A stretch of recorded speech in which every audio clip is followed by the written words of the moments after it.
இன்பதுரை அவர் ஏடிஎம்கே, ஆனால் இப்போ அவர் எம்பி ஆயிட்டார், ராஜ்யசபா எம்பி ஆயிட்டார். அப்போ அவர் நம்ம திருமணத்துக்காக உழைத்தவர், அவரையும் எங்கள் இன்வைட் பண்ணலை. யார் நம்ம இவங்க யார் காங்கிரஸில் முன்னாள் அமைச்சர் தனுஷ்கோடி ஆதித்தன் அவர்கள் நம்முடைய திருமணத்துக்கு உதவி செய்ய ஏன் அவரை அழைக்கவில்லை? எல்லாவற்றிற்கு மேலாக முன்னாள் பேராயராக இருந்த யார் கிறிஸ்தாஸ் ஐயா அவர்கள் இன்றைக்கி இந்த பூமியில் இருக்கிறார்கள். இவருக்கு முந்தி அவர் தான் இருந்தார். அப்போ அவரை சீஃப் கெஸ்ட் அந்த விருந்தாளிகளை கூப்பிட வேண்டும். அதுதான் முறை. ஜெயபால் டேவிட் ஐயாவுடைய அம்மா இருக்கிறாங்க, அவங்கள கூப்பிடணும்.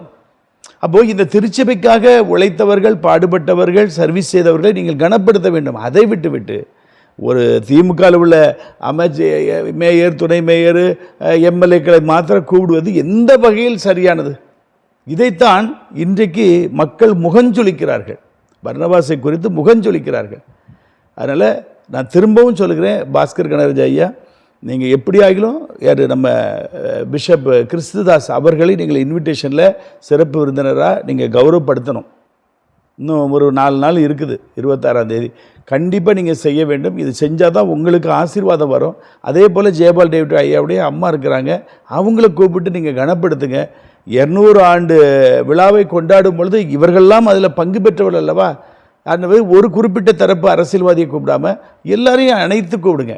திருநெல்வேலியில் உள்ள எல்லாரையும் கூப்பிடுங்க.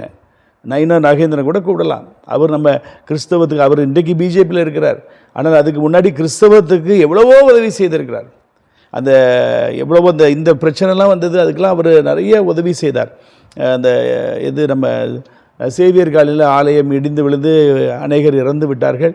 அந்த நேரம் உதவி செய்ய எத்தனையோ கட்டங்களுக்கு நயினா நாகேந்திரன் உதவி செய்திருக்கார். இன்றைக்கு அவர் பிஜேபியில் இருக்கலாம், பட் அவர் பிஜேபியில் இருந்தாலும் அவர் கிறிஸ்தவர்களை, இஸ்லாமியரை நேசிக்கக்கூடியவர். அப்போது ஒன்று கூப்பிட்டால் எல்லாரையும் கூடணும், இல்லை என்றால் அரசியல்வாதிகளே உள்ள அலவுட் இல்லை என்று சொல்ல வேண்டும். அதே போல் திருச்சபைக்காக உழைத்தவர்களை கனப்படுத்த வேண்டும். அதையெல்லாம் விட்டு ஞானமாய் செயல்படாமல் இன்றைக்கு மக்களால் தூற்றப்பட்டுகிற நிலைமைக்கு தள்ளப்பட்டிருக்கிறார். இன்னும் 1 ஆண்டு தான், அதுக்குள்ளே என்ன காரியம் நடக்கப் போகுது என்பது இறைவன் மாத்திரமே அறிவார்.